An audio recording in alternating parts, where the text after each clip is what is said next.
ప్రభువైన యేసుక్రీస్తు పరిశుద్ధ నామములో ఈ ఉదయకాలము అలాగే జూన్ మాసం ప్రారంభ దినం, పరిశుద్ధ దినం, మరి వాగ్దాన సందేశము, అలాగే ప్రభు బలారాధనలో పాల్గొన్న మీ అందరికీ నా హృదయపూర్వక వందనాలు. దేవుడు మిమ్మల్ని ఆశీర్వదించిన కాక, చెప్పండి ఆశీర్వదించిన కాక, ఆశీర్వదించిన కాక. ఈ నెలలో దేవుడు మనకి ఇచ్చిన వాగ్దానం ఒకసారి చూసినాక ప్రార్థన చేసుకుందాం. చక్కగా ఉదయకాలంలో దేవుడు మనకి ఇచ్చిన ఈ గొప్ప చక్కని సమయాన్ని ప్రభు సన్నిధిలో వాడుకున్నాం. త్వరగా మనం సమయాన్ని పోగొట్టుకోకుండా ఇర్మియా ప్రవక్త గారు, ఇర్మియా ప్రవక్త ద్వారా చెప్పబడిన, రాయబడిన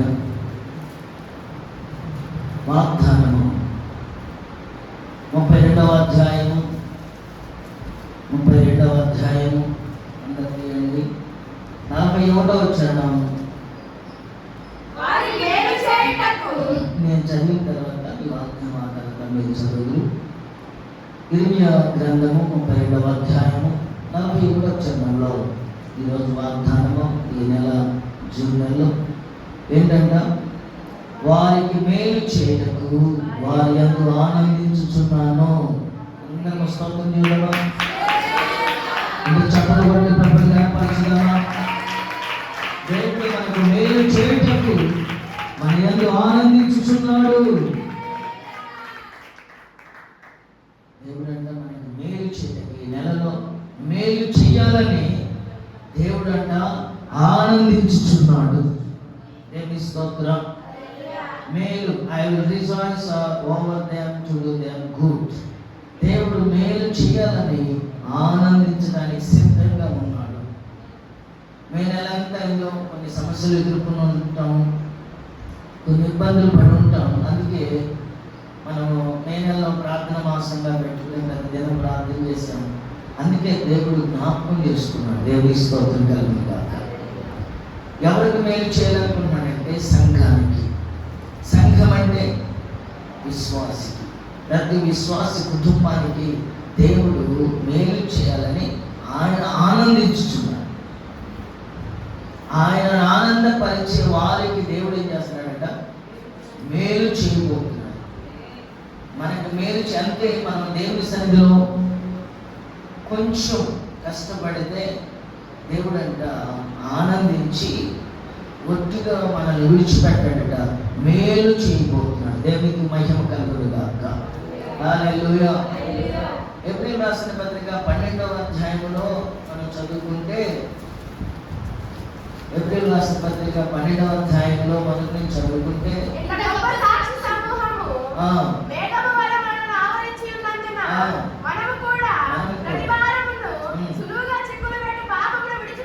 ఏం చేద్దాం? విశ్వాసములకు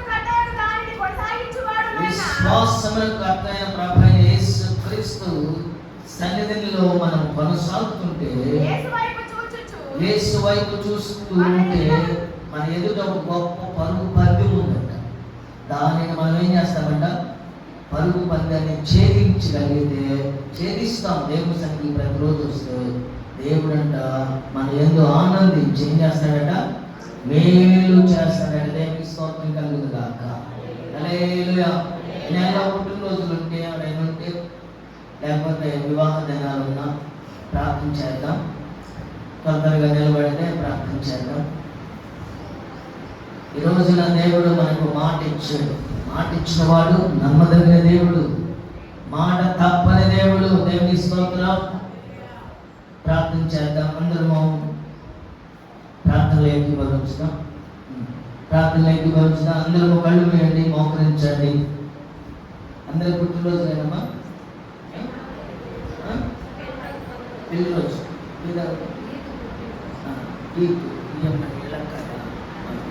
నీదమ్మా పుట్టినరోజు, మీ నాన్న పుట్టినరోజు, రెండో అమ్మాయి పుట్టినరోజు ఈ నెలలో అక్క.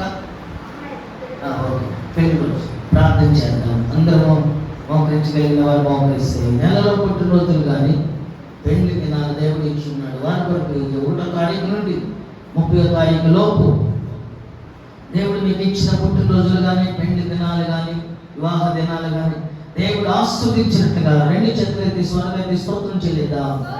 స్తోత్రం స్తోత్రం స్తోత్రం స్తోత్రం. మహాపరిశుద్ధమైన తండ్రి నీ స్తోత్రం ప్రభువా. ఈ సమయంలో మీ బిడ్డలు లేచి మీ సన్నిధిలో ప్రభు ఆశతో ఎదురు చూస్తున్నారు. ఆశల వాక్యుల వైపు చూస్తున్నారు ప్రభు. ఆస్వాదించే దేవుని వైపు నీ వైపు రెండు చేతులెత్తి ఉన్నారు తండ్రి. రాజమ్మ గారి వారి కుటుంబాన్ని జ్ఞాపకం చేసుకోండి. వారి ప్రభా అయ్యా పుట్టినరోజు సందర్భంగా వారి కుమార్తె పుట్టినరోజు సందర్భంగా లేచి నిలబడి ఉన్నారు. ఈ నెలలో గొప్పగా ఆ బిడ్డను ఆస్వాదించును గాక. పరిమళ తైలపు సువాసన హోమము ప్రారంభించబడగా, యేసు నామములో ప్రారంభించబడగా. అలాగే హేమాన్ని జ్ఞాపకం చేసుకుంటారు. తన పుట్టినరోజు మీరు ఆస్వాదించండి. సంవత్సరములు దయా కిరీటం ఆ బిడ్డకు దయచేసి పరిమళ తైలపు సువాసనగా ఎప్పుడు వెదజల్లుటకు ఆశీర్వదించబడదుగా. అలాగే ప్రభా కోటేశ్వరిని ప్రభా యొక్క తండ్రి గారిని జ్ఞాపకం చేసుకుని పుట్టినరోజు సందర్భంగా లేచి నిలబడి ఉన్నారు తండ్రి. అనేక దినములు నెమ్మదిగా వెళ్ళపుచ్చుటకు ఈ సంవత్సరం అంతా ప్రారంభించబడదుగా. ప్రభా ఎంత గొప్ప కార్యములు మీరు జరిగించి దేవుడు అయ్యా నీ స్తోత్రం ప్రభా. నూతన పరిచయ దేవుడు తండ్రి, నూతన పరిచయ దేవుడు తండ్రి. సమయంలో మీ బిడ్డల ప్రభు లేచిన ఈ గొప్ప కార్యాన్ని అనుభవించే భాగ్యంగా ఇచ్చిన ప్రభా నీ స్తోత్రాలుగా. అలాగే ద్రాక్ష వారి యొక్క కుమార్తె పుట్టినరోజు బట్టి మీ స్తోత్రం ప్రభా.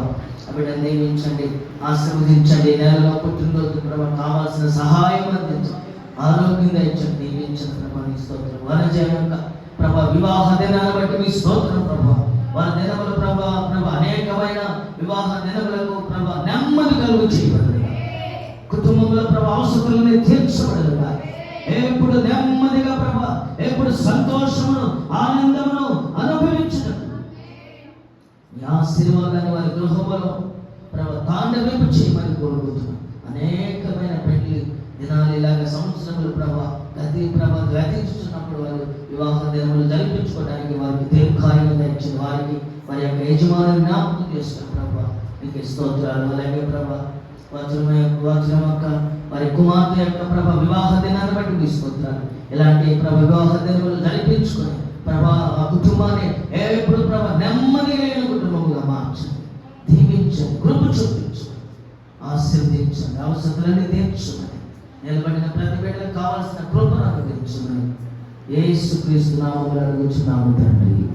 ఆమేన్. అందరూ కూర్చుందాం. అందరూ దేవునికి స్తోత్రం కలుగును గాక. హల్లెలూయా.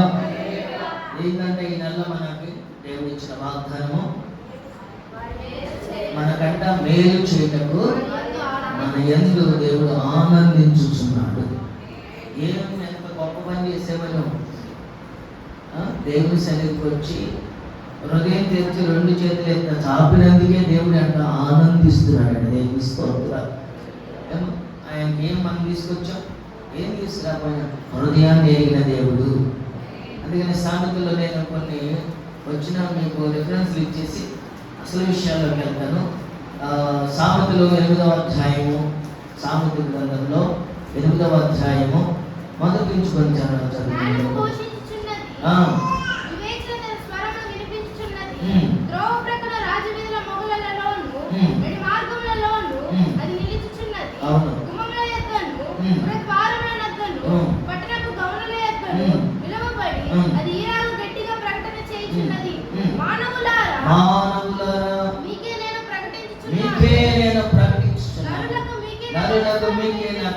స్వరము వినిపించుచున్నాను.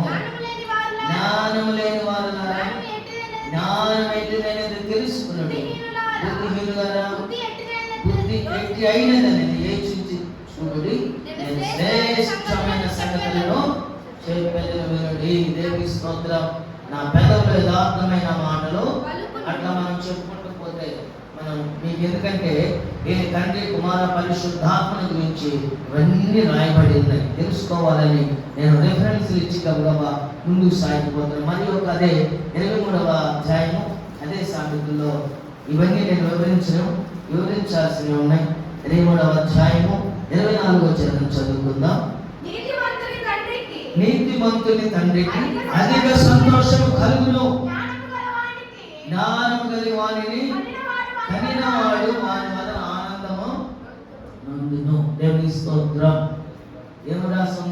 జ్ఞానము గల వాణిని కనినవాడు వాని వలన ఆనందం.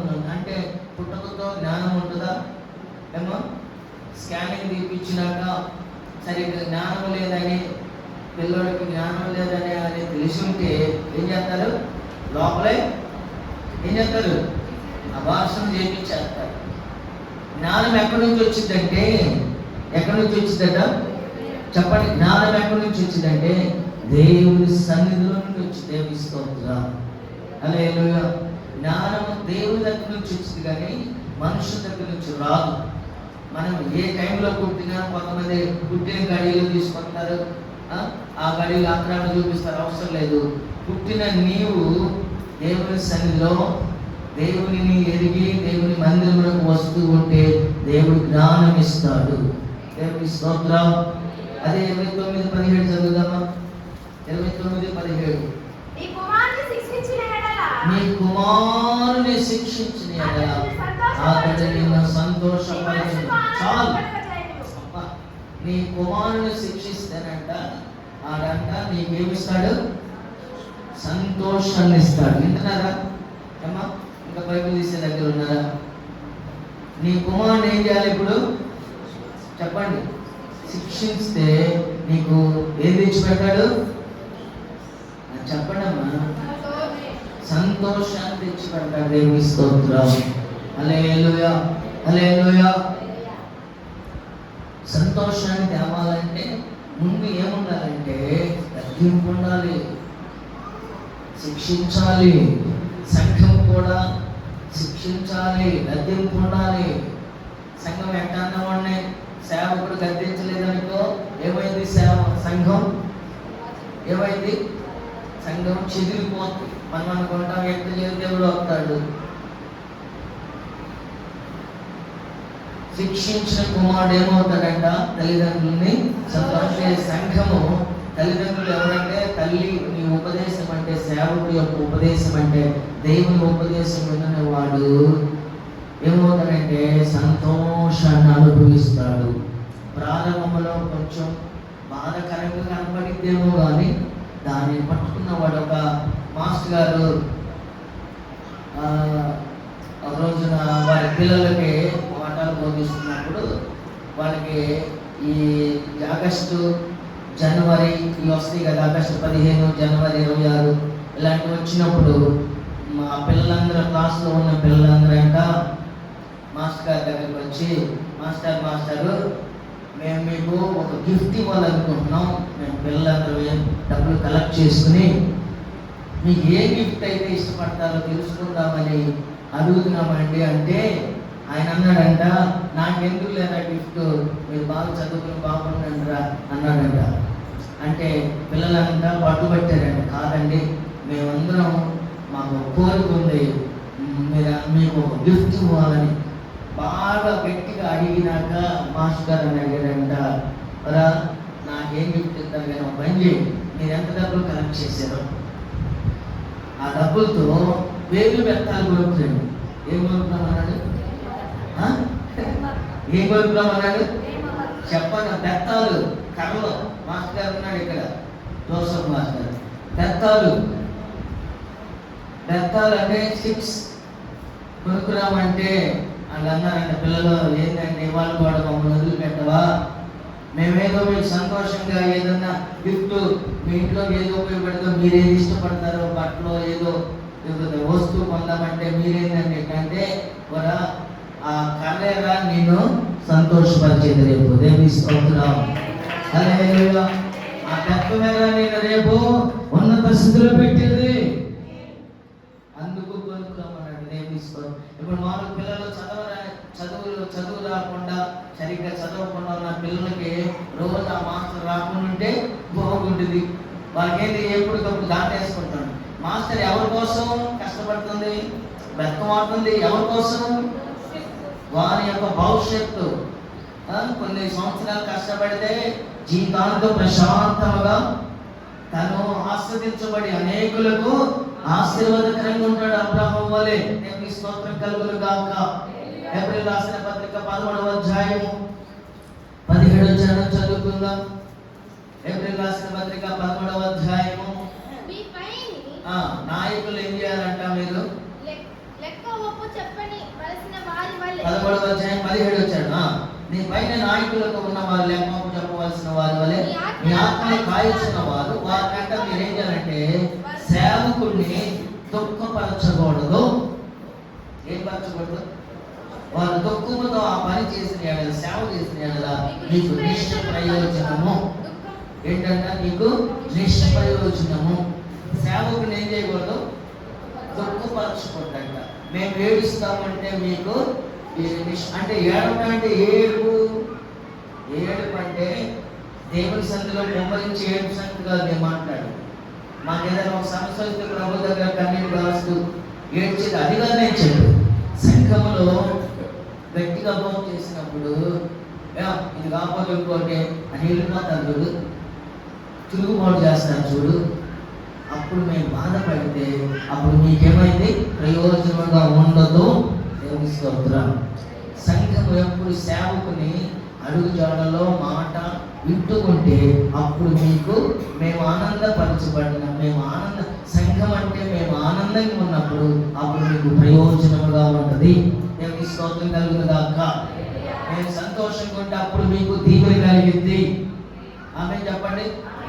చూస్తున్నారు? ఆమె చెప్పండి. రోజున స్టీఫెన్ గారు ఉన్నారు కదా, స్టెఫన్. అపోస్తలుల కార్యములు 7వ అధ్యాయము 51, 52 చరణాలు చదువుకుందాం. నేను ఎందుకంటే టైం అయిపోతుంది. చదువు చదువు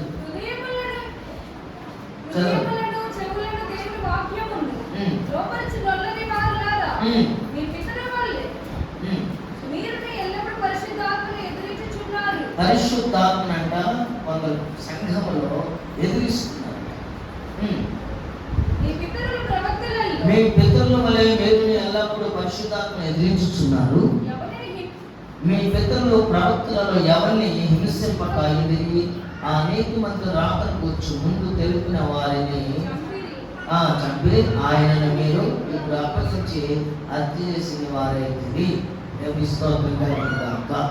పితృ జీవితాలను ప్రస్తుత ఉన్న వారిని పోలుస్తూ స్టీఫెన్ గారు చెబుతున్నాడు, పరిశుద్ధాత్మని మీ పితరులు పరిశుద్ధాత్మని ఎదిరించారట, మీరు కూడా పరిశుద్ధాత్మని ఎదిరిస్తున్నారు. ఎదిరించకూడదు. సంఘం ఎప్పుడు పరిశుద్ధాత్మను దుఃఖపరచకూడదు. పరిశుద్ధాత్మను మనం ఈ సరైన మారు మనసు బాప్తిస్మము పొందిన మనము, సంఘముగా కట్టబడిన మనము పరిశుద్ధాత్మను నడవాలి. పరిశుద్ధాత్మ అంటే పరిశుద్ధాత్మ అనగానే ఎగరంగా పరిశుద్ధాత్మ అనుకుంటున్నారా? దాంట్లో భ్రమపరిచే ఆత్మ ఉంటుంది.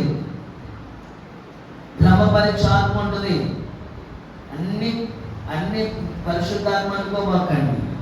పరిశుద్ధాత్మను మనం గమనించాలి. అంటే ఆ స్థితికి నువ్వు ఎదగాలి. వాక్యం వింటూ నీ హృదయం దేవునికి వైపు ఉన్నప్పుడు దేవుడే మనకు తెలియపరుస్తాడు, జ్ఞానము తెలియపరుస్తాడు. కొందరు చాలా మంది నేను చూస్తూ ఉంటాను, ప్రార్థన ఎట్లాగే జరుగుతున్నప్పుడు ప్రవచనాలు చెప్తూ ఉంటారు.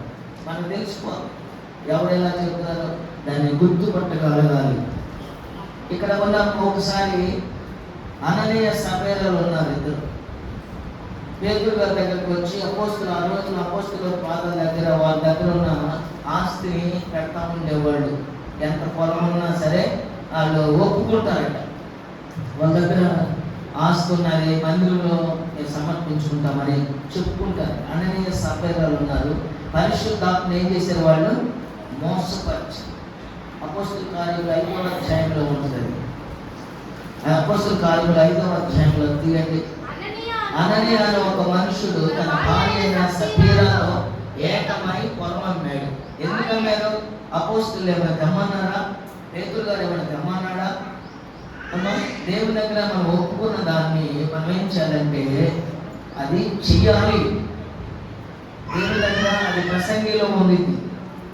మనం దేవునికి దగ్గర ఏదైనా ఒప్పుకుంటే దాన్ని ఏం చేయాలంట? దాన్ని చెయ్యాలి. అననీయ సఫీరా ఇద్దరు భార్య భర్తలు. వాళ్ళిద్దరు అననీయ నేను అనుకోవటం ఒకవేళ అననీయ ఇద్దామన్న భార్య ఏం చేసింది? ముందు ఒప్పుకొని వచ్చింది. మేము పొలం అమ్మి మాకు ఎక్కడ ఉదాహరణ చెప్తున్నాను. ఒక ఎకరం పొలం అమ్మి ఆ డబ్బులు అపోస్తలుల పాదాల దగ్గర పెడతానని ఒప్పుకుంది. అందరు నా వైపు చూడండి.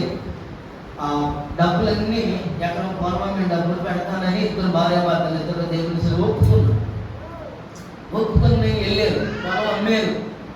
అమ్మాక ఎంత వచ్చినాయి డబ్బులు? ₹1,00,000 వచ్చినాయి. ఉదాహరణ చెప్తున్నాను. ₹1,00,000 కలగాలి. ఇప్పుడు ఈ ₹1,00,000 ఏం చేయాలి? అపోస్తలుల పాదాల దగ్గర పెట్టాలి. భార్యకి ఏం కలిగిందంటే దురాశ కలిగింది. ఏం కలిగింది? దురాశ కలిగింది. అమ్మో ఇన్ని ₹1,00,000 ఇద్దరు భార్యాభర్తలు ఇద్దరు అనుకున్నారు. ఏమైనా మీరు అనుకుందాం, ఎంత ఇన్ని డబ్బులు అపోస్తలుల దగ్గర మనం వెళ్ళి మీకు ఎందుకో 10 లక్షలకు అమ్మేమని చెప్పలేదు. 90 లక్షలు యాడ్ పెట్టుకున్నారు. ఇంట్లో పెట్టుకొచ్చుకుని వీళ్ళిద్దరు కొమ్మక్కయ్యారు. 90 లక్షలు ఇంట్లో పెట్టుకుని, ఉదాహరణ చెప్తున్నాను, 10 లక్షలు అపోస్తలుల పాదాల దగ్గర తీసుకెళ్ళి పెడదాం. ఎందుకు అమ్మేమని చెబుదాం? నిన్ను అడిగినా అదే చెప్పు, నన్ను అడిగినా అదే చెప్తామని ఎందుకు అవుతుందా?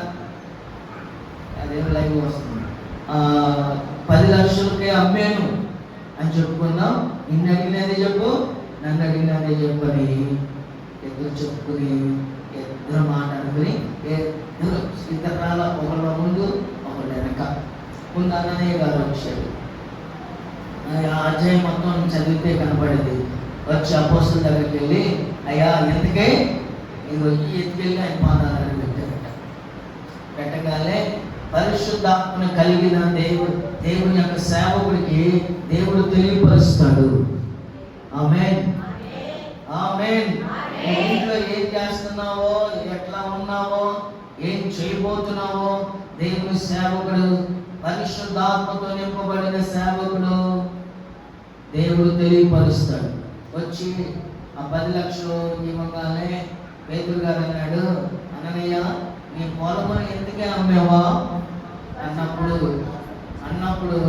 ఈయన ఒప్పుకోవాల్సింది, అయ్యా పొరపాటు పడ్డానయ్యా, ఏదో దురాశ పడ్డానయ్యా, ఇంత నమ్మలేదు అన్నాడితే వాళ్ళతో బ్రతికేవాళ్ళు.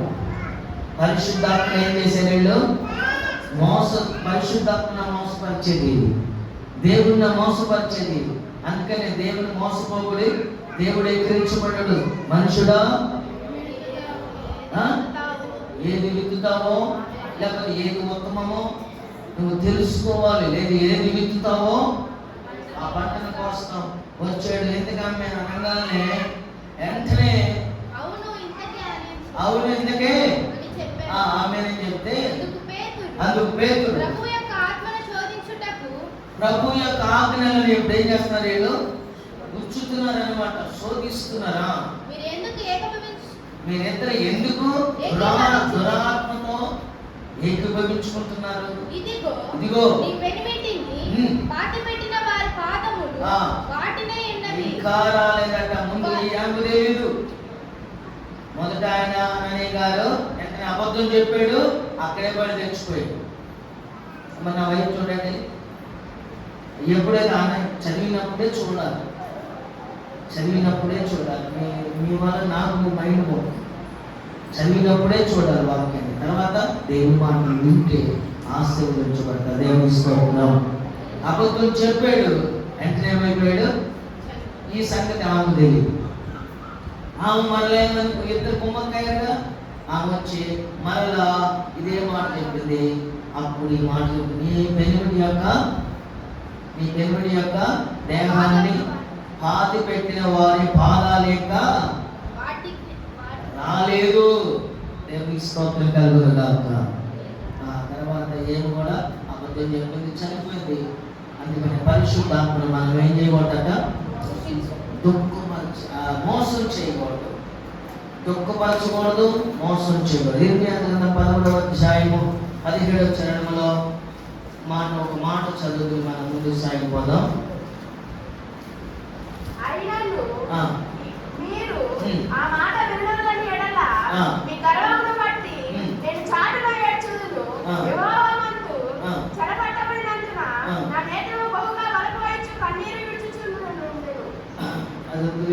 సంఖ్యాకాండ 14వ అధ్యాయము 8వ చరణం చదువుకుందాం. సంఖ్యాకాండం 14వ అధ్యాయము 8వ చరణం చదువుకుందాం.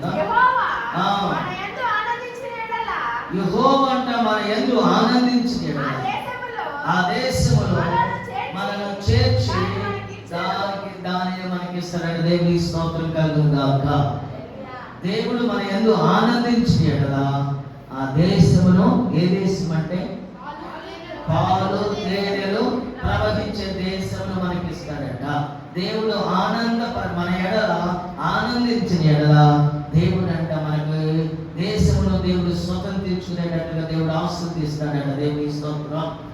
ఇశ్రాయేలు ప్రజలు 6 లక్షలతో బయలుదేరి ఐగుప్తు దేశం నుండి ఆ దేశమును స్వతంత్రించుకుందామని, ఆ దేశంలో అడుగు పెడదామని మధ్యలో 20 లక్షలు అయ్యారు. ప్రజలు పెరిగారు, కానీ చివరికి ఆ దేశానికి వెళ్ళింది ఎవరంటే 30వ చరణంలో ఉంది. ఇద్దరే ఇద్దరు ఎవరమ్మా?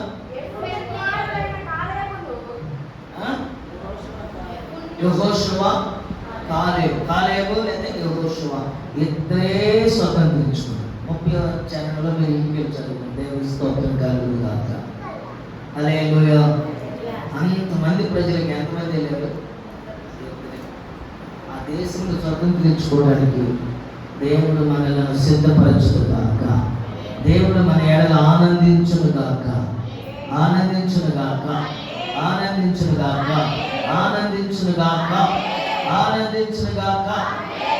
ఎవరి యందు దేవుడు ఆనందిస్తాడు?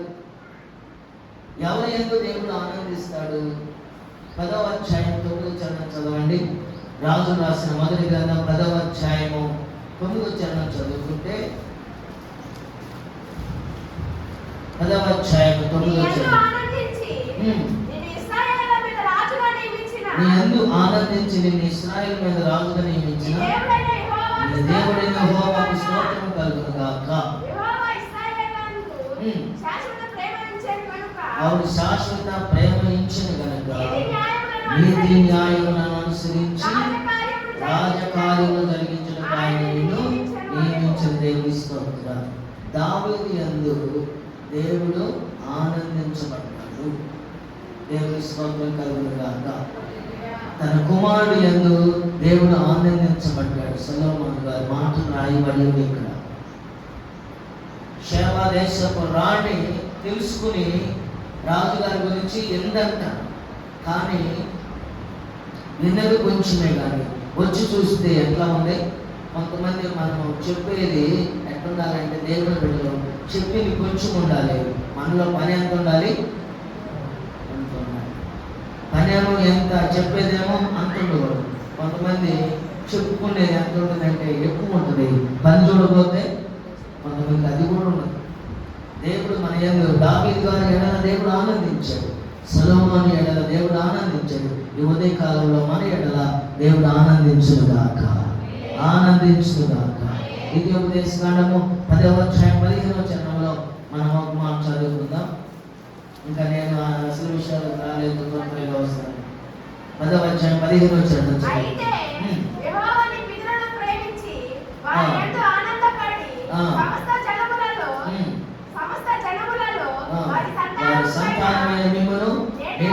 ఏర్పరచుకోలేను.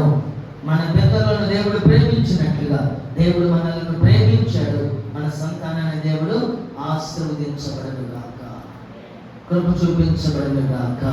హల్లెలూయా, హల్లెలూయా, హల్లెలూయా.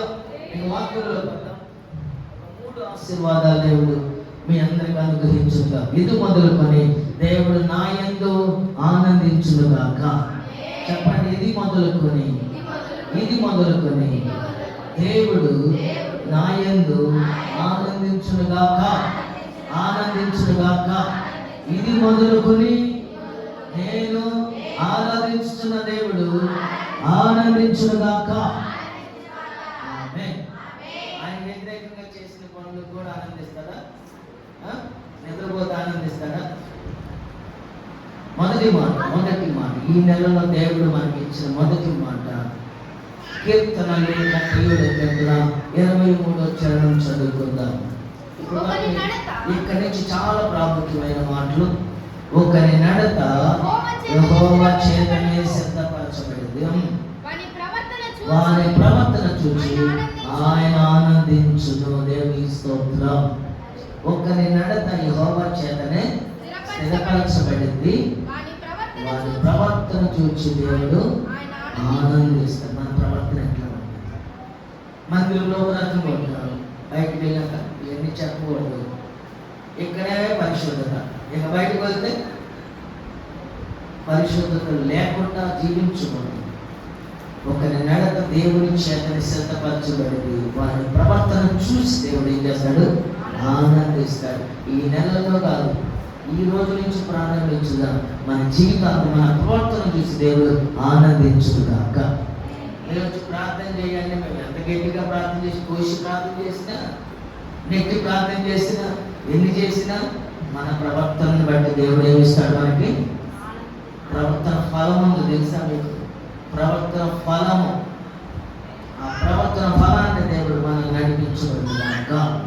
మీ నడతలో దేవుడు, మన నడతలో దేవుడు స్థిరము చేయాలి. మన నడతలను దేవుడు మన మాట తీరు ఎలా ఉండాలంటే దేవునికి ఇంపైనదిగా ఉండాలి. మన మాట తీరుని బట్టి దేవుడు ఆస్వాదిస్తాడు, మన ప్రవర్తన బట్టి దేవుడు ఆనందిస్తాడు. దేవుడు ఆనందించిన దేవుడు ఏం చేస్తాడు? మేలు చేస్తాడు. మన ఏడల ఆనందించిన దేవుడు మేలు చేస్తాడు. దేవునికి మహిమ కలుగునుగాక. హల్లెలూయా. మేలు చేసే దేవుడు, ఆయన ఒకటి మాత్రం తెలియదు. ఏంటది? అబద్ధం తెలియదు. ఆయన అంట మేలు చేయక మన ఏడల ఉండలేడట. దేవునికి మహిమ కలుగునుగాక. హల్లెలూయా, హల్లెలూయా. ఒక రాజు నేను పరిచయం చేస్తాను. నేను ముందుకు వెళ్ళిపోతున్నాను. ఒక రాజు గారిని పరిచయం చేస్తాను. రాజులు రాసిన 2వ గ్రంథంలోకి వెళ్దాం. ఎందుకంటే ఆ రాజు గారు ఎలా ఉన్నాడు, రాజు అయ్యింది కూడా ఎలా ఉన్నాడు, తన నడత ఎలా ఉంది, ప్రవర్తన ఎలా ఉంది, అతని జీవిత శైలి ఎలా ఉంది, దేవుడు ఎందుకు అతను చూసాడో రాజులు రాసిన 2వ గ్రంథం 22వ అధ్యాయం తీయండి. 22వ అధ్యాయము, రాజు రాసిన 2వ గ్రంథం 22వ అధ్యాయము 2వ వచనం.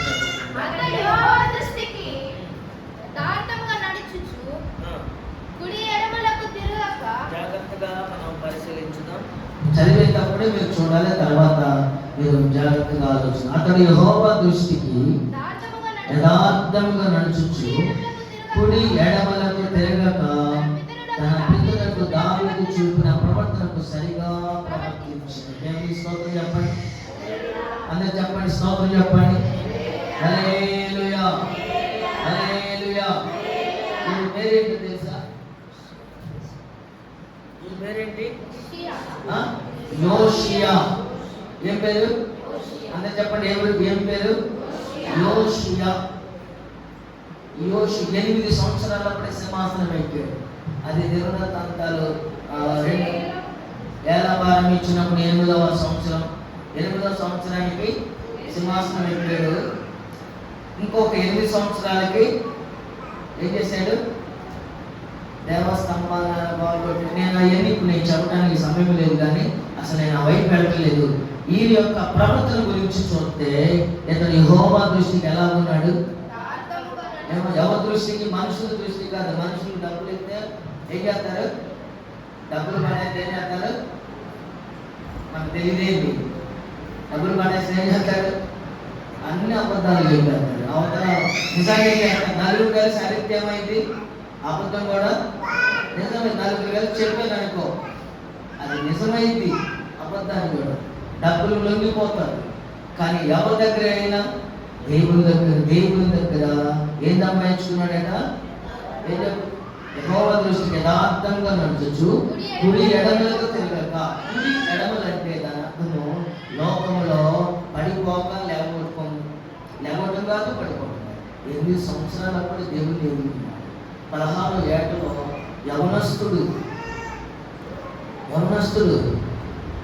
ఆయన పరిపాలిస్తున్న దేశంలో దేవునికి వ్యతిరేకంగా ఏది ఉండకూడదని పడగొట్టుకుంటూ వెళ్ళాడు.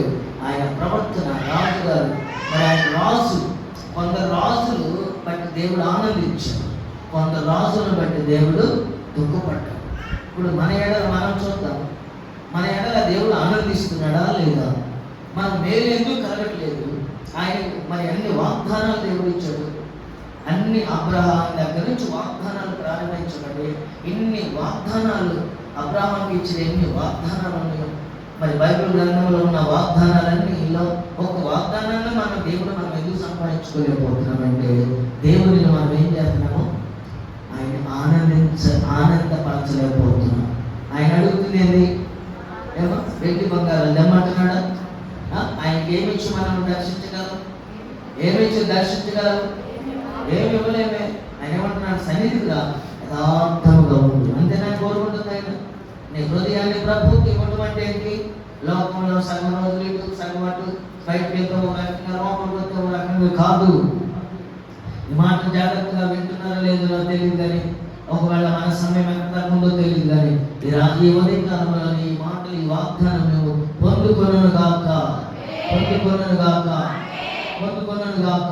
కొన్ని కుటుంబాలలో సమాధానం లేక, కొన్ని కుటుంబాలలో యథార్థత లేక, కుటుంబాల భార్య భర్తల మధ్య ఎలా ఉంటుందంటే ఆ కుటుంబం ఎప్పుడు చిన్నమైపోతుందో తెలియదు. దేవుని సన్నిధికి నువ్వు వస్తున్నావు, నీ కుటుంబం దీవించబడాలంటే, మేలుగా మార్చబడాలంటే నువ్వు యథార్థత కలిగి ఉండాలి. ఇక్కడ యోషియా రాజు గారు ఆస్వాదించబడ్డాడంటే యథార్థతను కలిగి ఉన్నాడు. దేవునికి మహిమ కలుగును గాక. చెప్పండి హల్లెలూయా, హల్లెలూయా, హల్లెలూయా. ఆయన యథార్థత కలిగి ఉన్నాడు. ఆ యథార్థతను మనము సంపాదించుకుందాం. హల్లెలూయా, సంపాదించుకుందాం. 19వ చరణం చదవండి. ఇంట్లో ఉన్న క్వాలిటీస్ కొన్ని ఉన్నాయి. ఇది ఏం చేసేవాడంటే యోషియా గారు, ఒకసారి 19వ చరణం మనం చదువుకుంటే, ఇశ్రాయేలుల దేవుడైన యెహోవా సెలవిచ్చినదేమనగా, ఈ స్థలము పాడగుననియు దాని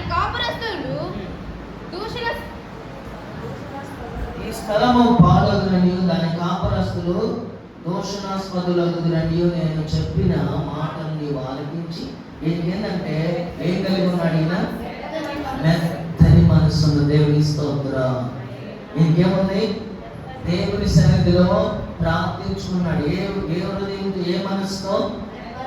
మెత్తని మనసుతో. మొదటిగా నీకు ఏం కలిగి ఉండాలంటే మెత్తని మనసు కలిగి ఉండాలి. అయ్యో నా రాజ్యము కీడు రాకుండా కాపాడు, కీడు వస్తుంది, ఈ కీడు రాకుండా ఆపు ప్రభు అని మెత్తని మనసుతో ప్రభు పాదాలు పట్టుకుని ప్రార్థిస్తున్నాడు.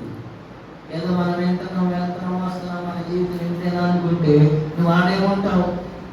రాత్రికి వస్తావు వెళ్తావు అంతే, నీ జీవితము పెరగదో తగ్గదో వెళ్తా ఉంటుంది. ఎందుకంటే దేవుడు ప్రేమ కలిగిన వాడు కాబట్టి వదిలేస్తాడు. యోషువ వలె నీవు లేవనెత్తబడి దీవించబడాలంటే, నీకు మేలు కలగాలంటే మొదటిగా నీకు మెత్తని మనసు కలగాలి, మెత్తని మనసు కలిగి ఉండాలి. రెండవది మనం చదువుకుంటే, రెండవది దీనత్వం కలిగి ఉండాలి. మనకి ఏం కలిగి ఉండాలి? దీనత్వమును ధరించుకోవాలి. మూడవది దేవుని సన్నిధికి వెళ్ళి ఏం చేశాడు? తన బట్టలను చింపుకోవడం. అంటే ఏంటి దాని అర్థం? బట్టలు చింపుకోవడం అంటే ఏంటి? అర్థం కావట్లేదు. వీళ్ళు కమ్మని మాటలు చదువుతుంటే ఎక్కడో ఉంటారు, నిద్రపోతున్నారు, ఏడో ఉంటారు. చింపుకోవడం అంటే, బట్టలు చింపుకోవడం అంటే ఏంటి? పశ్చాత్తాపం. దాని అర్థం ఏంటి? పశ్చాత్తాపం. దేవునికి మహిమ కలుగును గాక. హల్లెలూయా, హల్లెలూయా. నాలుగోది ఏంటంటే కన్నీళ్లు రాల్చడం. ఈ 4 యోషియాలో ఉన్నాయి కాబట్టి తన రాజ్యాన్ని ఏం చేశాడు? కాపాడుకున్నాడు. ఇప్పుడు నీ కుటుంబానికి, నువ్వు రాజ్యం మీద కాదులే కానీ మొదట నువ్వు ఏం చేయాలి? నీ కుటుంబాన్ని కాపాడుకో. ఇప్పుడు నీకేం కావాలి? మొదటిగా నీకేముండాలి? మెత్తని మనసు ఉండాలి. రెండవది దీనత్వం ఉండాలి, దీనత్వం ధరించుకోవాలి. మూడవది పశ్చాత్తాపం ఉండాలి. నాలుగవది కన్నీళ్లు ఉండాలి. ఏదో వచ్చి ఆయాష్ ప్రార్థన చేయొచ్చు. యోషువ వలె నన్ను ఆశీర్వదించయ్యా, సొలొమోనుకి చెప్తున్నాను, నా పిల్లలకి ప్రార్థన చేసినంత మాత్రం కాదు. మన పితరులు ఎలా ఉన్నారు? యోషియా చిన్న 8వ సంవత్సరం నుండి సింహాసనం మీద కూర్చొని రావడానికి కారణం ఏంటి? మరి కానీ చిన్న వయసులో, ఇప్పుడు మన చిన్న వయసులో మన పిల్లలు ఎలా ఉన్నారు? ఈరోజు ప్రార్థన రమ్మంటే వస్తున్నారా? ప్రార్థన కోసం రాగలవా? నీవు వాళ్ళు రారు, నువ్వు దేవు, వాళ్ళు రారు. రేపు రోజున నీతోనే ముగించబడి కష్టాలు పాల్గొంటావు.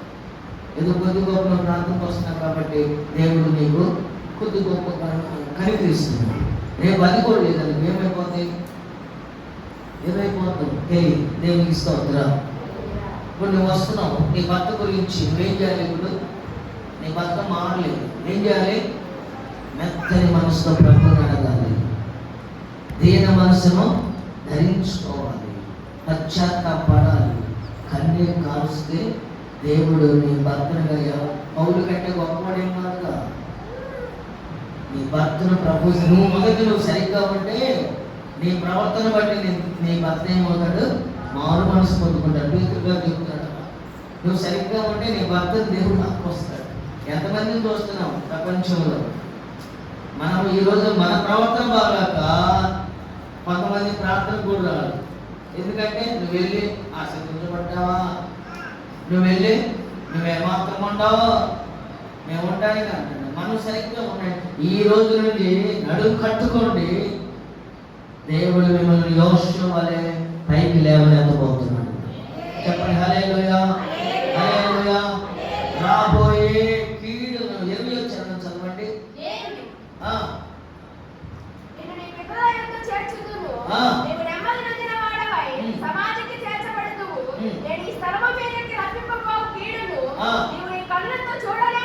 ఆమేన్. చెప్పండి హల్లెలూయా. రాబోయే కీడుని ఏం చేశాడు? చెప్పండి, రాబోయే కీడుని ఏం చేశాడు? ఆపేసాడు. ఏం చేశాడు? రాబోయే కీడుని ఇప్పుడు మన మీదకి కొన్నిసార్లు కళలు వస్తాయి, కొన్నిసార్లు సమస్యలు వస్తాయి. కీడు అని మనం 13 రోజులు 15 రోజులని దినాలు చేస్తాం, ఇంకోటి చేస్తాం. అమ్మో కీడు వచ్చిద్దేమో అని ప్రార్థన చేస్తే కీడు రాదట. దేవుని స్తోత్రం. కీడు రాకుండా ఉండాలంటే దినాలు కాదు చేయాల్సింది. కీడు రాకుండా ఉండాలంటే ఈ 4 నీ గురించి ప్రార్థన చేయి. దేవుడు రాబోయే కీడుని ఆపగలవు. రాబోయే కీడుని ఏం చేయగలమంట? ఆపగలం. మన దేవుడు మనకి శక్తిని ఇచ్చాడు, ప్రార్థనను ఆయుధం ఇచ్చాడు. దేవుని స్తోత్రం. ఇది మొదటి మాట. అది ఇప్పుడు మన ప్రవర్తన ఎక్కడుండాలి? యథార్థముగా నీవు దేవుని చేతులు నడుచుకుని ఎడలా దేవుడు నీకు ఆశీర్వదిస్తాడు, నీకు మేలు చేస్తాడు, మేలు చేయడానికి నీ యందు ఆనందిస్తాడు. అంతేగాని ఇంకా రెండో మాట చదువుకుందా. రెండో మాట 147 కీర్తన 11 చరణం చదువుకుందాం. 140 జాగ్రత్త తీయండి, అందరు తీయండి ఒకసారి. 147 కీర్తన 11 చరణం చదువుకుందాం. తన యందు భయభక్తులు గల వారి యందు, రెండవదిగా తన కృప కొరకు కనిపెట్టు వారి యందు యెహోవా ఆనందించుచున్నాడు. రెండో మాట ఏంటంటే కృప కొరకు కనిపెట్టుకోవాలి. దేవునికి స్తోత్రం కలుగును గాక. అందరూ చెప్పండి హల్లెలూయా. కృప కొరకు కనిపెట్టుకోవాలి. చెప్పండి, కృప కొరకు కనిపెట్టుకున్న వారికి దేవుడు వారికి మేలు చేయబోతున్నాడు. ఎప్పుడు ఆదివారం ఆరాధనకు వస్తాం. ఆరాధన అంటే ఏంది? లేచి నిలబడి ఓ పాట పాడుకుంటే కొట్టుకోవడం కాదు. ఆరాధన అంటే మొదటి ప్రార్థన నుండి ఆఖరి ప్రార్థన దీవెన వరకు మనం ఏం చేయాలి? కనిపెట్టుకుని ఉండాలి. అప్పుడు నీ కృప దొరికింది. అంతేగాని కొంతమంది ఏం చేస్తారంటే వర్కాలు కాసేపు కూర్చుని మీరు గుండెలు కాదు, మధ్యలో ఎప్పుడు ఆఖరి ప్రార్థన కూడా వచ్చి ఒడుగుడు ఉంటారు. మన సంగతి కాదు, జరుగుతూ ఉంటాయి. కొంచెం కృప దొరకాలంటే నీకు కృప కొరకు కనిపెట్టుకుని ఉండాలి. మొదటి ప్రార్థన నుండి ఆఖరి ప్రార్థన వరకు కనిపెట్టుకుని ఉండాలి. వచ్చిన దగ్గర నుంచి ఆదివారం వచ్చిన దగ్గర నుంచి ప్రార్థన చేయి. ఎప్పుడూ ఒకరి చేత ప్రార్థన మనలో ఉండాలి. ప్రభు దగ్గర కృప కొరకు కనిపెట్టుకోవాలి. మనం ఏం చేస్తాం? నాకు స్థలం అయ్యా, గృహం అయ్యా, అది అయ్యా, ఉద్యోగం అయ్యా, అది అయ్యా, ఎప్పుడు ఇది అడుగుతాం. ప్రభువుని అడగాల్సింది అది కాదు. మన తండ్రికి తెలియదా? మన అక్కర్లేదో తెలీదా? ఏం అడగాలంటే ప్రభు కృప కావాలని అడగాలి. ఏం కావాలి? కృప. కృప కావాలయ్యా, నాకు కృప కావాలి. కృపయే ఈనాటి వరకు కాచెను, నీ కృపతో నన్ను కృపతో నింపును కాక. ఉదయకాలం లేచి మనం రెండు చేతులు ఏమడగాలంటే, నీ కృపను నాకు ఇవ్వండి ప్రభువా. కృప లేనిదే మనము జీవించలేము. కృప లేనిదే ఆదివారం ప్రార్థనకు వచ్చిన మనము కృప కొరకు కనిపెట్టుకోవాలి. కానీ వస్త్రాల కొరకు అన్ని జనులు వాటన్నిటి కొరకు అడుగుతారు. మనం అన్ని జనులు కాదు, దేవుని బిడ్డగా మనందరము దేవుళ్ళు ఏం చేయాలంటే ఎదగాలి. వచ్చిన కాడి నుంచి మీరు చాలా మంది ఏమడుగుతున్నారంటే అవసరతల కొరకే అడుగుతున్నారు, కానీ దేవుని సందులో ఎదగటం తక్కువ. ఎదిగేవాళ్ళు ఎక్కడిపోతారు, ఎదిగేవాళ్ళు ఎక్కడ పోతారు, కింద చూస్తూ ఉంటారు, పైన చూస్తూ ఉంటారు, ఎవరు చూస్తారు, వీడు చూస్తారు. కొరకు కనిపెట్టుకున్న వాళ్ళు ఎలా ఉంటారంటే ఎప్పుడు తీవ్రతగా ఉంటారు. ఆత్మీయత ఎలా ఉంటారు? తీవ్రతగా ఉంటారు. దేవుని స్తోత్రం. మెట్టుకు ఆత్మీయతలో మీరు ఏం చేయాలంటే ఎడగాలి. ప్రతి దినము ఎప్పుడు మన భౌతిక సంబంధమైనవి అడగటం కాదు, ఆత్మీయత గురించి. అందుకని గాయతో అందుకే గాయే ప్రియుడైనా ప్రియుడిగా పిలిచాడు. గాయే నువ్వు అన్ని విషయాల్లో ఎదగాలంటే మొదటిగా ఏం ఎదిగాడంట? నువ్వు ఆత్మలో ఎదిగావు కాబట్టి అన్ని విషయంలో నువ్వు ఎదుగుతావు. దేవుని స్తోత్రం. విశ్వాసి దేవుని సందులో ఎదిగితే అప్పుడు నువ్వు అన్ని విషయాలలో దేవుడు ఎదిగిస్తాడు. మనదవసరం కృప కొరకు కనిపెట్టుకున్న వారిని దేవుడు ఏం చేస్తాడు? మేలు చేస్తాడు. కృప కొరకు ఏం చేయాలంటే అయ్యా నాకు కృప ఇవ్వయ్యా, భాషలు మాట్లాడే కృప ఇవ్వయ్యా, ఆరాధన చేసే కృప ఇవ్వయ్యా, పాట పాడే కృప ఇవ్వయ్యా, ప్రార్థన చేసే కృప ఇవ్వయ్యా, ప్రభు సన్నిధిలో నేలు కుమరించినట్టు నాకు కృపను ఇవ్వయ్యా. మనం ఇది ఎప్పుడు అడగం. ఎప్పుడు ఇంటికి వచ్చాం మన కోసం, ఇంటి కోసం మన కోసం, ఇంటి కోసం మన కోసం, ఎప్పుడు అవసరతల వరకు అడుగుతున్నాం, కానీ ప్రభుని అడుగుతున్నాం. కానీ దేవుని సన్నిధిలో నేను ఎదగాలి ప్రభు, ఎదగాలిగా. ఏ రోజైనా ప్రార్థన చేశారా? నేను నాకు కృప కావాలయ్యా, కృప కావాలని అడిగారా? కృప కొరకు కనిపెట్టుకున్న వారిని దేవుడు 133వ కీర్తనలో 19వ చరణంలో చదివితే యెహోవా దృష్టి ఎవరి మీద ఉంటుంది?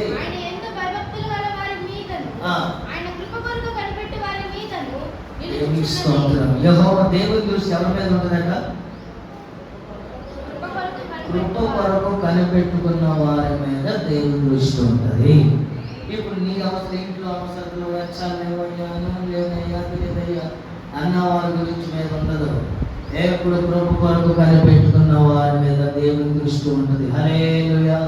ఈ రోజు నుండి నేను కృపతో నింపబడను గాక. చెప్పండి, ఈ రోజు నుండి ఏం చెప్తే చెప్పొద్దు, హృదయపూర్వకం చెప్పండి. ఈ రోజు నేను కృప కొరకు కనిపెట్టే బిడ్డగా మార్చును గాక. చెప్పండి, నేను చెప్పండి, చెప్పండి, హృదయపూర్వకం చెప్తే దేవుడు ఈ రోజు నుండి ఆయన దృష్టి మేమేది ఉండను గాక.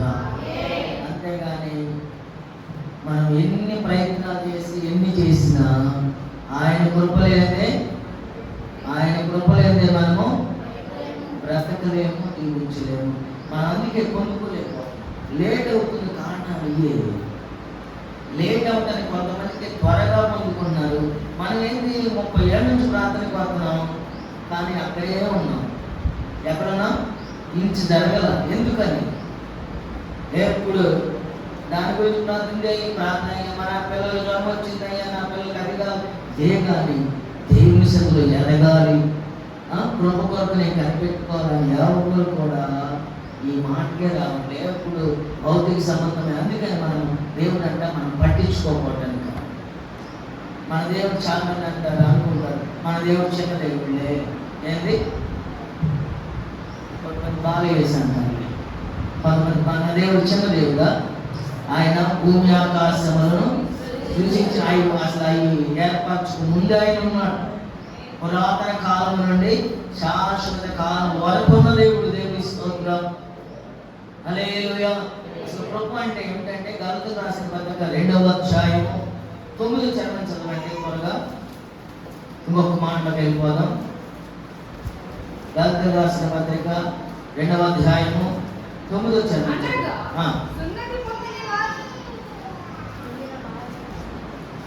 నేను చేస్తాను. ఇప్పుడు చదవండి. 2:9 అనగా సున్నతి పొందిన వారికి అపోస్తులుడవుటకు పేతురులకు సామర్థ్యం కలుగు చేసిన వాడే అన్ని జనులకు అపోస్తులుడవుటకు నాకును సామర్థ్యం కలుగు చేసని వారు గ్రహించినప్పుడు స్తంభాలుగా ఎంచబడిన యాకోబు, కేఫా అంటే పేతురు, యోహాను అనువారు నాకు అనుగ్రహించబడిన కృపను కలుగుని మేము అన్ని జనులకును తాము సున్నతి పొందిన వారిని అపోస్తులుగా ఉండవలని చెప్పి తమతో పాలువారమగుటకు సూచనగా నాకును మరణమాకును కుడి చేతిని ఇచ్చిన దేవుని స్తోత్రం కలుగును గాక. అంటే దేవుడిచ్చిన అనుగ్రహము మాసిదోనియాకు దేవుడు కృపనిచ్చాడు. మీరు అది పూర్తిగా మీరు అది అర్థం అవ్వాలంటే 8వ అధ్యాయం 1వ చరణం చదవండి. కొరింథీయులకు రాసిన 2వ పత్రిక 8వ అధ్యాయంలో మనం చదువుకుంటే సహోదరులారా మాసిదోనియా సంఘం, అది మాసిదోనియా సంఘమునకు మరి దేవుని కృపను గురించి మీకు తెలియజేస్తున్నాము. వారు బహు శ్రమ వలన పరీక్షింపబడగా అత్యధికముగా సంతోషించిరి మరియు వారు నిరుపేదలైనను వారు నా కొరకు బాగుగా విస్తరించారు. మనం అనుకుంటాం మాకు డబ్బులు లేవు, మీకు పని పాటు లేదు, పేదలకు పని పాటు లేదు, యాకోబుకి పని పాటు లేదు, పౌరులకు పని పాటు లేదు. మాకైతే అన్ని పనులు ఉన్నాయి, మాకు గొడ్డు ఉన్నాయి, గోధులు ఉన్నాయి, బీరకాయ ఉంది, పిల్లలు ఉన్నారు, మీకేం పని లేదు అనుకుంటున్నారేమో. అక్కడ మాసిదోనియా సంఘాన్ని గురించి అందుకే రాసింది. సహోదరులారా మాసిదోనియా సంఘములకు అనుగ్రహం పడిన దేవుని కృపణకు వచ్చి మీకు తెలియజేస్తున్నాము. ఏదనగా వారు బహు శ్రమ వలన పరీక్షింపబడగా అత్యధికముగా సంతోషించి దేవుని స్తోత్రం కలుగును గాక. మనం ఏమడగాలంటే మాసిదోనియా అడిగింది భాషలు మాట్లాడే కృపను నాకు ఇవ్వండి అని. దేవుని స్తోత్రం. వాళ్ళు నిరుపేదలు అయిన వారి హృదయం అంతా ఎట్లా ఉంది? బహు దాతృత్వంలో ఉండి కనుగొంటే భాషలు మాట్లాడే కృపను పొందడానికి వారు పరమ తండ్రి దగ్గర అడిగారు, కనుగొన్నారు. వారు ప్రార్థన చేసే కృపను అడిగారు, పరిచర్య చేసే కృపను అడిగారు, సేవకులకు సహకరించే కృపను అడిగారు. దేవుని స్తోత్రం. సంఘం ఎప్పుడు ఈ ఇంట్లో ఉండాలి, సహకరించే కృపను అడగాలి. అయ్యా మేము పరిచర్యలో సహకరించే వారిగా ఉండాలయ్యా, పరిచర్యలో మేము ఏదో ఒక వంతులు కలిగి ఉండాలి, సేవకులకు మేము సహకరించే వారికి ఉండాలి. మేము అంత మాత్రమే కాదు, దేవుని సన్నిధిలో భాషలు మాట్లాడే కృప కావాలయ్యా, ప్రార్థన చేసే కృప కావాలని అడిగిన వారు ఎవరైతే ఉంటారో వారికి దేవుడు మేలు చేయబోతున్నాడు. ఆమేన్. మాసిదోనియా సంఘాన్ని దేవుడు ఆశీర్వదించారు. వాళ్ళ కష్టార్జితముల నుండి పరిశుద్ధులకు నెల సహాయం చేశారట. దేవునికి మహిమ కలుగును గాక. యెరూషలేములో ఉన్న వారికి సహాయం చేస్తూ ఉండేవాడట. మాసిదోనియా సంఘము మనకంటే కడు పేదవాడు, వారు వారి యొక్క స్థితిని చూసుకోవాలా. దేవుని సన్నిధిలో వారు కృప పొందుకున్నారు. దేవునికి స్తోత్రం కలుగును గాక. కృప పొందుకున్నారు. దైవ సేవకులో ఉన్న తీవ్రతను చూడాలి, రోషమును చూడాలి. మాలో ఉన్న తీవ్రత ఎందుకు తెలుసా? రోషం ఎందుకు తెలుసా? సంఘం ఎప్పుడు కృప పొందుకోవాలి. యాకోబులో, పేతురులో, మరి యోహానులో తీవ్రత ఉంది, రోషం ఉన్నది. మా గ్రూప్ మేము పడుతున్న ప్రయాసం మీరు చూసి, ఆ విధంగా మీరు చూసి సేవకుని తోడుపడుతూ ఉంటే దేవుడు మీకు మేలు చేయును గాక. 3వ మాట మనం చదువుకుని మనం ముగించేసుకున్నాం. లోకస్వార్త 10వ అధ్యాయము. లోకస్వార్త 10వ అధ్యాయం అండి. లోకస్వార్త 10వ అధ్యాయము 20వ చరణం చదువుకుందాం. ఇక్కడ రాయబడిన మాటలు చాలా ప్రాముఖ్యమైనవి. అయినను దయ్యములు మీకు లోబడుచున్నవని సంతోషపడగా మూడో మాట, మన పేర్లు ఎక్కడ రాయబడి ఉండాలి? పరలోకములో రాయబడాలి ఉంటే మీకు మేలు కలగబోతుంది. దేవుని స్తోత్రం కలుగును గాక. హల్లెలూయా, హల్లెలూయా, హల్లెలూయా. మన పేర్లు ఎక్కడ రాయబడి ఉండాలి? పరలోకములో రాయబడి 21వ చరణంలో ఆ గడిలోనే యేసు పరిశుద్ధాత్మ యందు బహుగా ఆనందించి, తండ్రి ఆకాశమునకును భూమికి ప్రభువా నీవు జ్ఞానులకును వివేకులను ఈ సంగతులు వరుస చేసి దేవునికి స్తోత్రం కలుగును. మన పేర్లు జీవ గ్రంథంలో పేర్లు రాయబడి ఉండాలి. పరలోకములో మన పేర్లు రాయబడి ఉండాలి. ఒకటి జ్ఞాపకార్థ గ్రంథం ఉంటుందంట, జీవ గ్రంథం, గొర్రెపిల్ల జీవ గ్రంథం ఉంటుందంట. ఎప్పుడైతే నువ్వు బాప్తిసం తీసుకుని దేవునికి ఏర్పరచబడతావు అంటే మారు మనసు పొందుకున్నాక, అయ్యా నేను మారు మనసు పొందుకున్నాను, యేసు ప్రభువుని నేను నమ్ముకుంటాను, పరిశుద్ధాత్మను పొందుకుంటానయ్యా, నేను బాప్తిసం తీసుకుంటానయ్యా అన్నప్పుడు మేమేం చేస్తామండి? సేవకులుగా మేము అన్నీ గమనించి అన్నీ మరి అడిగి మేము అప్పుడు బాప్తిసం ఇస్తాం. ఎలా ఇస్తాం? తండ్రి, కుమార, పరిశుద్ధాత్మ నామములో మీకు బాప్తిసం ఇస్తాం. బాప్తిసం ఏముండాలి? మీ పేర్లు ఎక్కడ రాయబడి ఉంటాయి? పరలోకం. ఆ రాయబడిన పేర్లు మనం ఏం చేయాలి? మనం అనుకుంటాం బాప్తిసం తీసుకున్నాంలే, అయిపోయింది, లేదు, ఇక నేను రాకపోయినా పర్లేదు. ఒక ఆమె, ఒక సహోదరి ప్రార్థనకి ఆమెకి బాగలేదట. ఆమెకి బాగా చాలా ఎట్లా ఉందంటే పీలులాగా ఉంది. ప్రార్థనకు వస్తుంటే అసలు భోజనమే తింటుంది.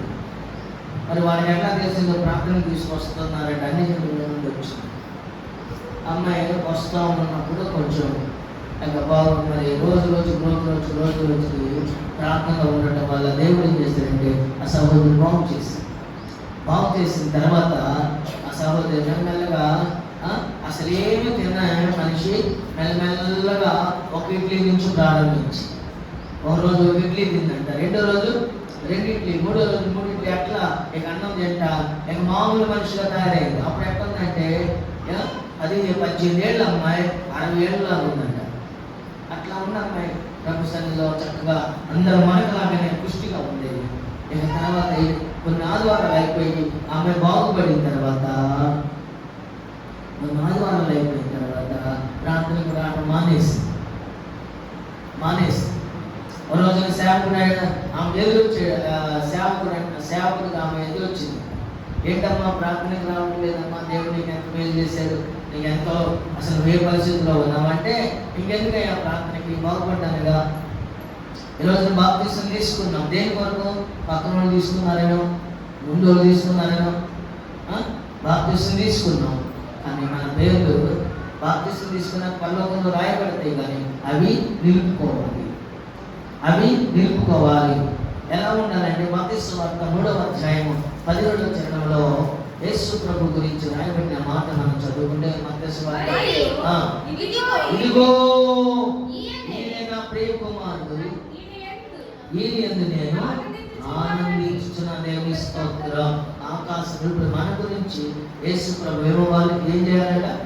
ఆనందించాలి. ఎప్పుడైతే బాప్తిసం తీసుకుని దేవుని వెంటగా చేర్చబట్టి ఉన్నామో మన గురించి దేవుడు ఆనందించాలి. దేవునికి మహిమ కలుగును గాక.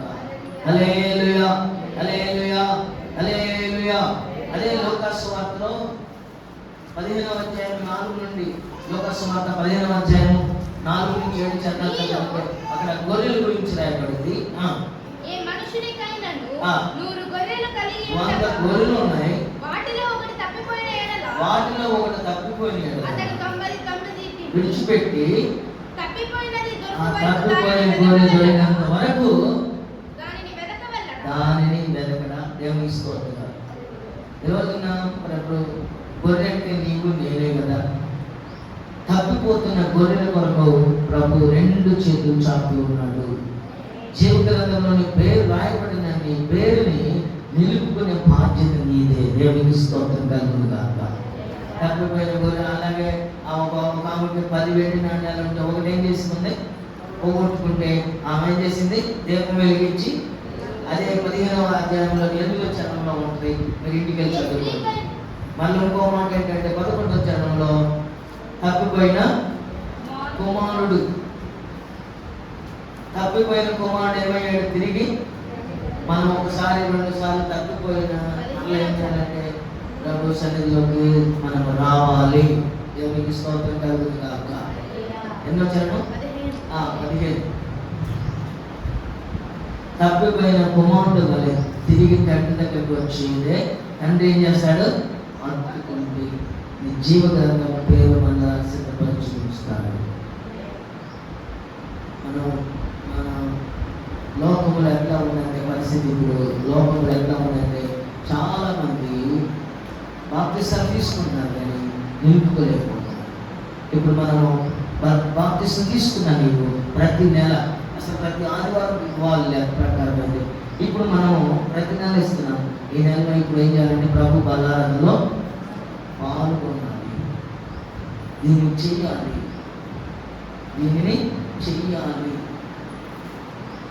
ఇప్పుడు ఎంతమంది సిద్ధంగా ఉన్నాం? ప్రభు బలారాధనలో ఎంతమంది సిద్ధంగా ఉన్నాం? అవిధేయతగా తీసుకోకూడదు, సిద్ధపాటు కలిగి తీసుకోవాలి. సిద్ధపాటు కలిగి ఉండాలి. సిద్ధపాటు అంటే ప్రిపరేషన్, ముందుగా. ప్రభు బల్ల అంటే ఏంటనుకుంటున్నారు? దించాలి. ప్రభు బల్ల అంటే ఏమనుకుంటున్నారు? ఏదో మేము విత్తనాలు తీసుకున్నాం. ఫాదర్లు అయితే బెళ్ళలు ఉంటాయి. బెళ్ళలు వచ్చి దివ్య ప్రసాదం, సత్య ప్రదానం అంటారు. వచ్చి ఏమంటారు? పవిత్రాత్మ అన్న నోట్లు వేసినారు, మింగేసి అది ఏమన్నా ఉన్నాయి. బయట తిరిగి వస్తాడు. ఏం చేస్తాడో తెలియదు. ఏం చేస్తాడో ఫాదర్ ఇదేదో ఆ తీసుకునేవాడు తెలియదు. ఏదో ఇదేదో అంటారు. ఇది తీసుకుంటే ఎట్టన్నా తెలియదు. ఇది తీసుకుంటే పరలోకం ఉంటుందని చెబుతారు. అలా కాదు. దేవుని స్తోత్రం. హల్లెలూయా. అలా కాదు. ఎలా ఉండాలంటే మనము ఆయన శరీరమును భుజించేవారు, ఆయన రక్తం త్రాగేవారు, ఎప్పుడు సిద్ధపాటు కలిగి జీవుడు పేరు నిలబెట్టుకోవాలి. నువ్వు పడిపోయిన నీవు మరలా దేవుని సన్నిధిలో సిద్ధపాటును కలిగి ఉంది. మళ్ళీ ఆయన పేరు రాసిందో లేదో నీవు ప్రభువుని అడగాలి. దేవునికి స్తోత్రం కలుగును గాక. చదవండి. 69వ కీర్తన 28వ చరణం చదువుకుందాం. నేను ముగించేస్తాను. 69వ కీర్తన 28వ చరణం చదువు. నీ దేవుడు నీకు బలము కలుగనిచ్చుచున్నాడు. దేవా, నీవు మా కొరకు చేసిన దానిని బలపరచుము. యెరూషలేములోని నీ ఆలయమును బట్టి రాజుల నీ వద్ద కానుకలు తెచ్చెదరు. జీవ గ్రంథములో నుండి 13వ అధ్యాయం 8వ చరణం. ప్రకటన గ్రంథం 13వ అధ్యాయం 8వ చరణం చదువుదాం. క్షమించండి. 13వ అధ్యాయము 8వ చరణం చదువుదాం. భూనివాసులందరూ అనగా జగదుత్పత్తి మొదలుకొని వధింపబడిన గొర్రెపిల్ల యొక్క జీవ గ్రంథమందు ఎవరి పేరు వ్రాయబడలేదో వారు ఆ మృగమునకు నమస్కారం చేయుదురు. ఎవరి పేరు జీవ గ్రంథములో పేరు రాయబడలేదో వాడంట ఎవరికి నమస్కారం చేస్తాడు? మృగం అంటే 666 ముద్ర.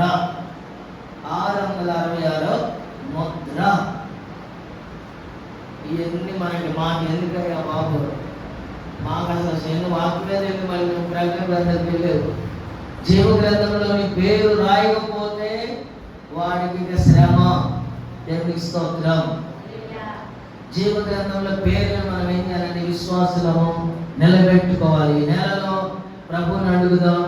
జీవ గ్రంథంలో నా పేరును సిద్ధపాటు చేసిన నేను నిలబెట్టుకోవడానికి ప్రభు అని ప్రభుని అడిగితే జీవ గ్రంథంలో, జ్ఞాపకార్థ గ్రంథంలో, గొర్రెపిల్ల గ్రంథంలో, జీవ గ్రంథంలో మన పేరు సిద్ధపరచును గాక. సిద్ధపాటు చేయించి నడిపించబడను గాక. ఆమేన్. ఆమేన్. 666 ముద్ర మనం వేయించుకున్నామంటే ఇక అక్కడ పాలు పొందులు లేవు. అందుకని సేవకులకు మాట చెప్పాడు. ఆ మాట చదివి నేను ముగించేస్తున్నాను. ఫిలిప్పీయులకు రాసిన పత్రిక 4వ అధ్యాయం 3వ చరణం చదువుకుందాం. నేను ముగించేస్తున్నాను. ఇప్పుడు సేవకురాండ్ర గురించి రాయబడిన మాటలు నిజమైన సహకారి 4వ అధ్యాయం 3. శరీరం ఒక చదువు. మీరు పిలుపులు రాసిన పత్రిక కదా. ఓకే, 4:3. అవును, నిజమైన సహకారి ఆ స్త్రీలు క్లెమెంతుతోనూ నా ఇతర సహకారులతోనూ సువార్త పనిలో నాతో కూడా ప్రయాసపడిన వారు కనుక వారికి సహాయం చేయమని నేను వేడుకుంటున్నాను.